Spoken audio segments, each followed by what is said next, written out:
Bang Andre, kita mulai. Ya, silakan.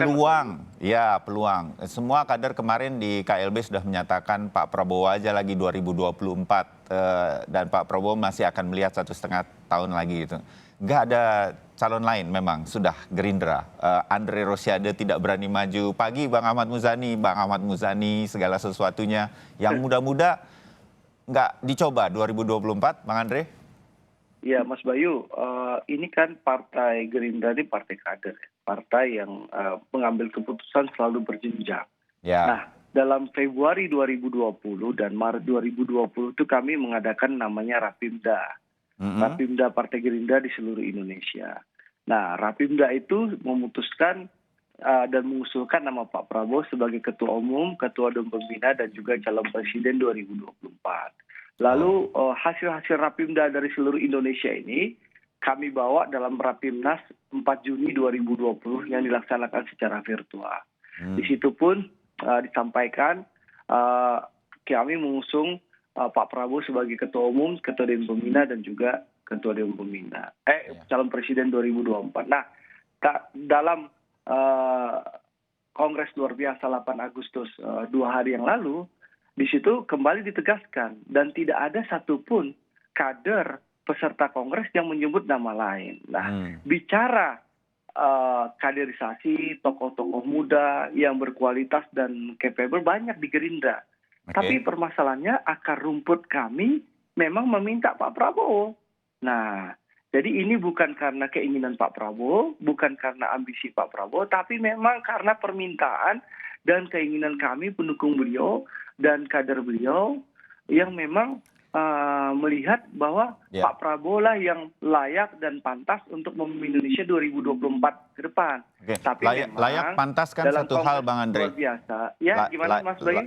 Layak, pantas, iyalah sudah 2 kali bahkan Pak Prabowo diajukan oleh Gerindra begitu. Tetapi kalau kita menimbang peluang di 2024 nanti akan ada wajah-wajah baru dari partai-partai politik saingan dari Gerindra, apa ya begitu? Apa sih di Rapimnas itu para kader Gerindra, kenapa Pak Prabowo sih? Kenapa nggak ada, sama sekali nggak ada yang mencoba untuk nama baru, young guns-nya Gerindra untuk maju? Mas Bayu, ini kan permintaan akar rumput. Lalu bagaimana peluang 2024 supaya menang? Nah, dari awal kami juga sudah ingin ini diputuskan segera supaya kita bisa bersiap. Ya, tidak seperti dulu-dulu lagi. Tapi ternyata Pak Prabowo tidak sepakat. Dia minta pembahasan presiden nanti kita bahas dalam forum khusus 1 tahun atau 1,5 tahun sebelumnya. Nah, kenapa kami semakin yakin Pak Prabowo itu di 2014 dan 2019 tidak memegang amanah sebagai eksekutif. Jadi beliau tidak bisa menunjukkan kinerjanya. Tapi insya Allah nanti sebagai Menteri Pertahanan dan pimpinan Badan Lumbung Pangan Nasional, di mana Pak Prabowo insya Allah akan mampu ya membangun pertahanan negara yang begitu kuat dan juga akan mampu membuat Indonesia punya ketahanan pangan. Kita mampu bersuasembada pangan di tengah wabah COVID-19 ini atau krisis yang akan melanda dunia ini. Ini menunjukkan prestasi yang luar biasa dan kinerja luar biasa yang akan dilakukan Pak Prabowo membantu Pak Jokowi. Nah, ini modal besar nantinya di 2024, bukan hanya punya partai, punya dukungan partai dan dukungan rakyat, dan punya elektoral. Pak Prabowo akan mampu melihatkan kepada rakyat. Ini loh, kerja nyata beliau, aksi nyata beliau, dan beliau layak dan sudah seharusnya menjadi Presiden 2024. Oke, baik. Bang Andre, saya pindah ke Bang Arya dulu. Bang Arya, Siap. Anda melihatnya seperti apa dari Kongres kemarin ini? Ya, saya kira ini tergantung kelogohan hati Pak Prabowo sebenarnya ya. Beliau sudah memimpin Gerindra sejak partai ini didirikan. Kalau ini memang diniatkan untuk partai kader, tentu Pak Prabowo menyiapkan sistem yang jelas juga soal kaderisasi, terutama di level nasional gitu. Dan saya kira memang tidak mudah bagi Pak Prabowo untuk bisa kembali diterima publik di 2024 karena beberapa hal ya. Pertama, saya kira adalah pemilih kita sudah berubah. Jadi jargon-jargon kampanye yang sejak 2004 disampaikan oleh Pak Prabowo mungkin tidak laku lagi di 2024. Ya, Jadi memang yang Andre Rosiade tadi katakan bahwa kali ini Pak Prabowo tidak hanya bicara atau mengobral janji begitu, karena sekarang dia adalah eksekutif sebagai Menteri Pertahanan dan juga membangun lumbung pangan Indonesia, nih perintah dari Pak Presiden begitu. Nah, hal ini kalau ditunjukkan dan berhasil, ini mungkin cerita lain begitu di 2024 yang bisa ditunjukkan kepada publik, Bang Arya? ya, tapi saya kira tidak semudah itu ya. Kenapa? Karena di 2024 itu muncul kepala-kepala daerah yang bagus di banyak tempat gitu ya, dan mereka punya basis masa yang jelas gitu. Beberapa di antaranya sudah 2 periode memimpin di tingkat provinsi, dan yang lebih penting adalah pemilih kita yang berubah gitu. Dan kalau kita lihat kan suara Pak Prabowo itu sejak Pilpres 2024 19 kemarin itu tiap bulan tergerus gitu ya. Ada yang pindah ke kandidat lain gitu ya. Ada yang justru tidak memilih lagi, atau ada yang justru masih wait and see gitu ya. Nah, situasi yang berubah tersebut, apalagi juga pemilih kita yang berubah gitu ya, yang butuh darah baru gitu. Nah, itu yang menurut saya itu menyulitkan bagi trans politik Pak Prabowo di 2024. Oke, saya pindah ke Bu Leli. Bu Leli, yang menarik dari Kongres kemarin juga ada hadir dan memberikan ucapan Megawati Soekarno Putri, Ketua Umum PDI Perjuangan. Ibu melihatnya sebagai gestur politik seperti apa? 2024 sudah bisa kita katakan PDI Perjuangan akan bersama Gerindra, tinggal cari pasangannya Pak Prabowo. Bu Leli? Ya, terima kasih Mas Bayu. Jadi gini ya, sebenarnya dari apa yang dipaparkan oleh Andre tadi sebenarnya sudah bahwa Pak Prabowo memang akan maju sesuai permintaan akar rumput. Itu intinya ya. Ya. Karena kalau kita balik ke belakang sebentar Mas Bayu, di Pilpres 2014 itu Pak Prabowo bersama Hatta itu memperoleh 46,85%. Ya. Dikalahkan oleh Pak Jokowi. Di 2019 perolehan suara Pak Prabowo Sandi 44,50%. Jadi ada turun sedikit. Dibandingkan di 2014. Artinya kalau sekarang misalnya ada nama-nama lain yang digadang selain Pak Prabowo termasuk Sandi, itu nggak ada efek sama sekali. Nggak ada Sandi. Prabowo bukan memilih Sandi.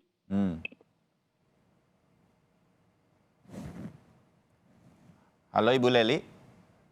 Itu saya nggak kedengeran. Iya, tampaknya kita terkendala berkomunikasi dengan Ibu Leli. Nanti kita akan berikan kesempatan lagi kepada Ibu Leli.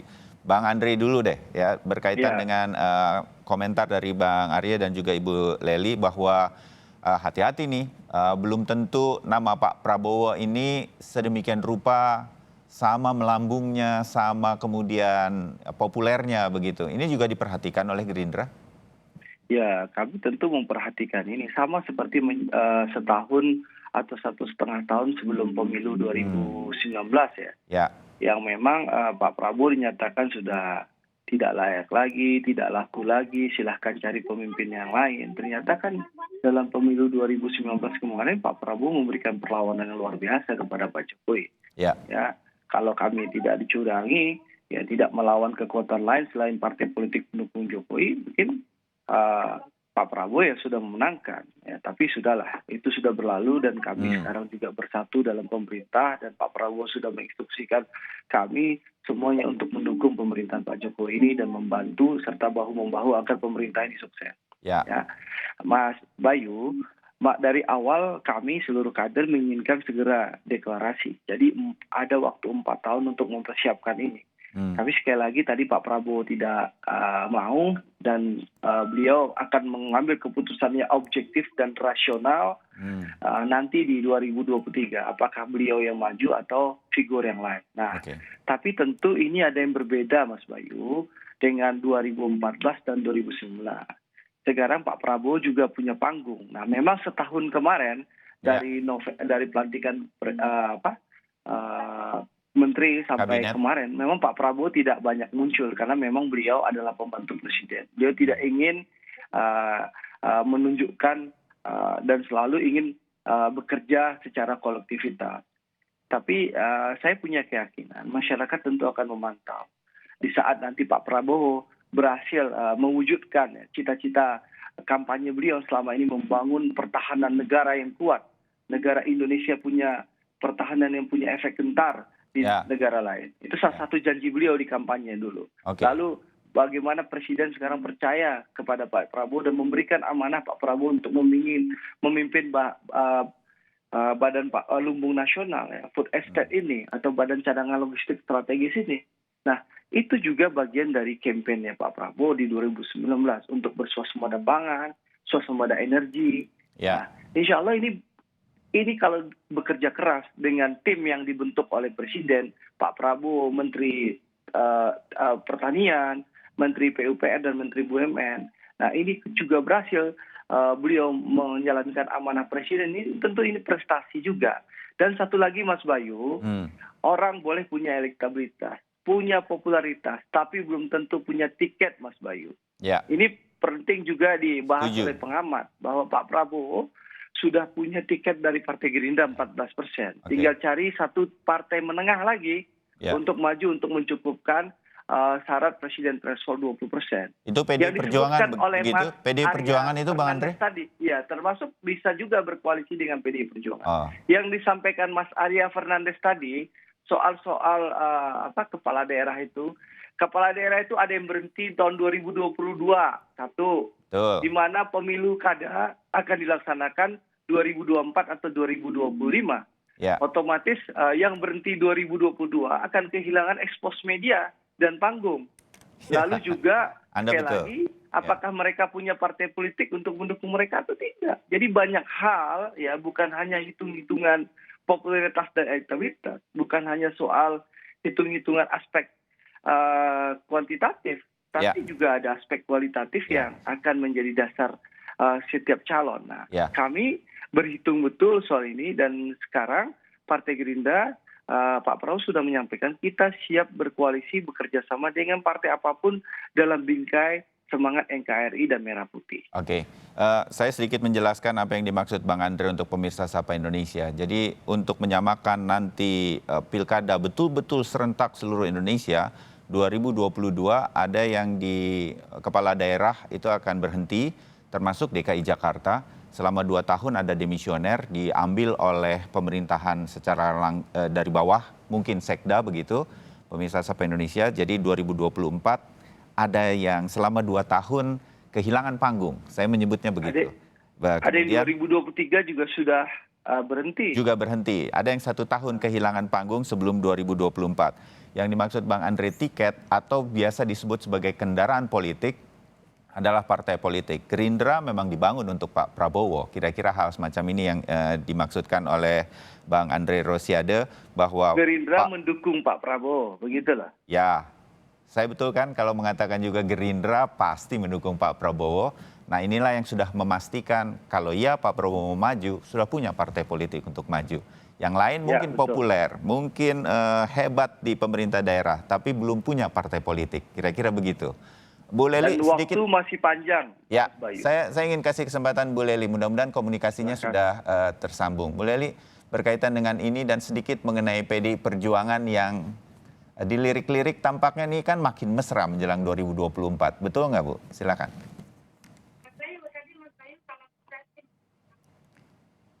Kecil suaranya. Bu Lely?